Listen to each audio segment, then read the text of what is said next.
Social మీడియాలో బాగా viral అవుతున్న ఒక ప్రభుత్వ ఉద్యోగి యొక్క ఆవేదన చూద్దాం. ఒకసారి మీరైతే వీడియోని లైక్ చేయండి. ఆత్మాభిమానం కలిగిన ప్రభుత్వ ఉద్యోగి ఆవేదన ఒక్కసారి అర్థం చేసుకోండి. ప్రభుత్వ ఉద్యోగం సంపాదించడం అంత సులభం కాదు. 30 సంవత్సరాలు అహోరాత్రులు కష్టపడి ప్రభుత్వ ఉద్యోగం సాధించుకున్న వారిని కామెంట్ చేస్తున్న వాళ్ళు ఒక్కసారి చదవండి. ప్రభుత్వం తరపున ప్రజలకు పనిచేసి పెడుతున్నందుకు జీతం తీసుకుంటున్నారు ఉద్యోగులు. అంతే తప్ప ఉద్యోగుల జీతభత్యాలు మీరు తీసుకుంటున్న ఉచిత పథకాలు కావు.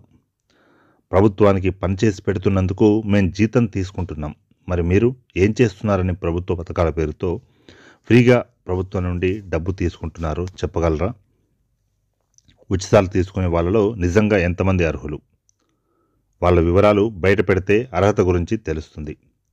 లక్షలాది మంది నుండి పదుల సంఖ్యలో మెరుగైన పని వాళ్ళను ఎంపిక చేసుకున్నప్పుడు మెరుగైన జీవితం ఇవ్వాలి తప్పదు.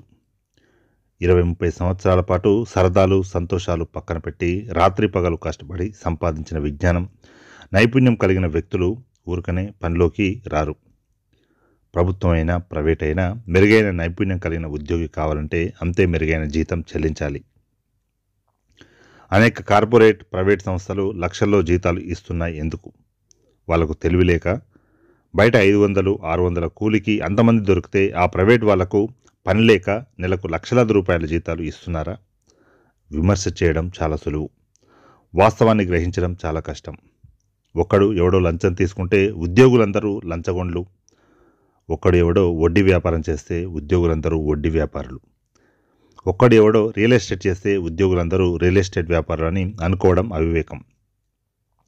మీరు చేసే వడ్డీ వ్యాపారాలకు రియల్ ఎస్టేట్ వ్యాపారాలకు ఏ ఉద్యోగో పోటీ తగిలి ఉంటాడు. అందుకే ఈ ఏడుపు. కష్టపడి పనిచేస్తే సంవత్సరానికి 12 నెలలు జీతం వస్తుంది. అందులో సుమారు 1.5 నెలల జీతాన్ని ట్యాక్స్గా చెల్లిస్తారు. దాదాపు మరో 2 నెలల జీతాన్ని PF APGLI పేరుతో ప్రభుత్వం దగ్గరే ఉంచేస్తారు. ఉద్యోగులు తప్ప మిగిలిన ఏ ఒక్కడు నిజాయితీగా ట్యాక్స్ కట్టాడు. 10 ఎకరాల భూములు, కోట్ల రూపాయల ఆస్తులు ఉన్న వాళ్లకు ఆసరా, అమ్మఒడి, విద్యా దీవెన, వసతి దీవెన, ఫీజు రియంబర్స్మెంట్, వివిధ సబ్సిడీలు, తెల్ల రేషన్ కార్డులు, చేయూతలు, పెన్షన్లు, రైతు బంధులు, రైతు భరోసాలు, వాహన మిత్రాలు, నిరుద్యోగ భృతులు, పావుల వడ్డీకే రుణాలు, పైసా చెల్లించకుండా వైద్యాలు, ఇలా చెప్పుకుంటూ పోతే లిస్టుకి అంతే లేదు. ఏమి చేయకుండానే మీరు ఇన్ని తీసుకుంటే పనిచేసేవాడు ఎందుకు తీసుకోడు? ఎందుకు తీసుకోకూడదు? ఉద్యోగుల మీద ఏడవడం ఆపండి.